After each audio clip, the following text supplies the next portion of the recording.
Hello boys and girls, Miss Humphries here. Today I'm going to show you how you can make wonderful Welsh cakes because next week there is a very special occasion happening in Wales. It happens every year and it's called Dydd, Gwyl, Dewi, Sant, which is St. David's Day. To celebrate the occasion, we thought it would be really nice if you gave making Welsh cakes a go. So these are the ingredients that you will need. I will pop them at the end of the video as well.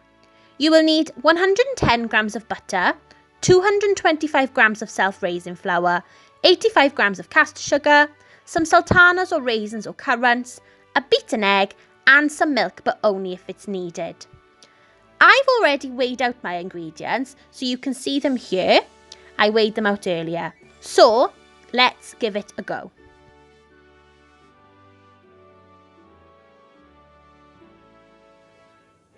Okay, so with your clean hands, you then need to rub the butter and the self-raising flour together.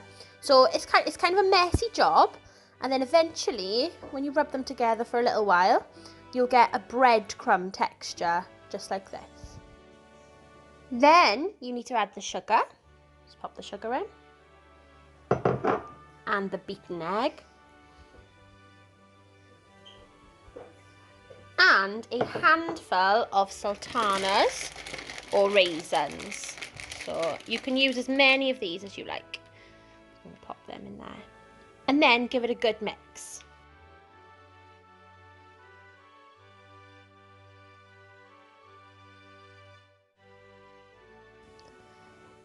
Next, lightly dust some flour on a clean surface and then get ready to roll your dough.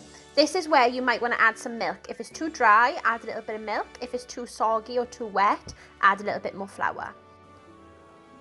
Once you've rolled out your dough, it's then time to make the Welsh cake shapes using your cutter. Make sure when you roll out your dough that you don't roll it too thin.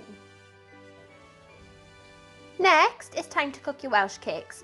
Traditionally, you would need a Welsh iron plate or a slate that you would put the Welsh cakes on top of the cooker, so then that would cook them through. Now, I haven't got one of those, but it doesn't matter. You can use a frying pan or any sort of pan that you've got. So I'm going to use a frying pan. Now, my frying pan is non-stick, which means that the Welsh cake shouldn't stick to the bottom of the frying pan, but you may need to use a little bit of butter if needed.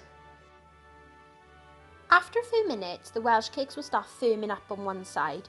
When you think they're ready, give them a little flip. It's really important that the temperature isn't too hot. You don't want them to burn, and you want to make sure that they are cooked on the inside. When they're cooked through, pop them on a plate and then sprinkle over some sugar while they're still warm. And there you have it, wonderful Welsh cakes. Here are the ingredients again, boys and girls. So we've got the butter, the self-raising flour, the caster sugar, sultanas or the raisins, the beaten egg. I didn't need any milk, but you might.